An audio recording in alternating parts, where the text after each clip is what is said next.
We need really more than that to really dominate, which I think we'll be dominating. But I told them, and they can't believe it. I said, we're going to get you quick approvals, and you're going to build your own electric plant so that you're going to create your own electricity when you build your plant, which will be massive. These are massive plants. But when you build your plant, we're going to let them build an electric generating plant where they build like a utility. In other words, instead of using Con Edison, like we have in New York, hello, Governor, nice to see you back there. And we do have Con Edison, and they don't do a bad job, actually. But, they could be a little cheaper with the price, perhaps, but they don't do bad.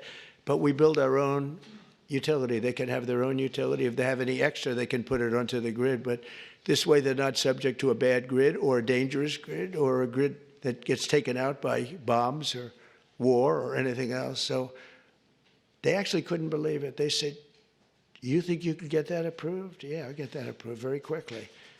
They couldn't believe it, and they're so happy. And they're going to do some in Virginia, some big ones.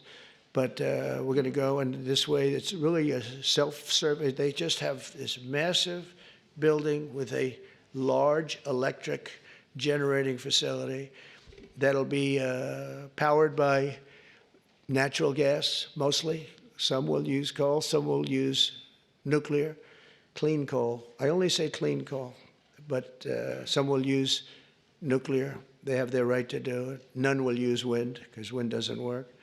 It's just terrible how an environmental person can like wind. It kills the birds. It's very expensive. It's 7, 8 times more expensive than other forms of energy. Every wind turbine in the country that goes up needs massive subsidies.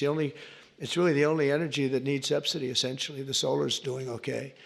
So it's the only one. But to combat inflation, I declared that national energy emergency, and we're going to unleash the liquid gold under our feet to bring the prices way down. That's going to happen.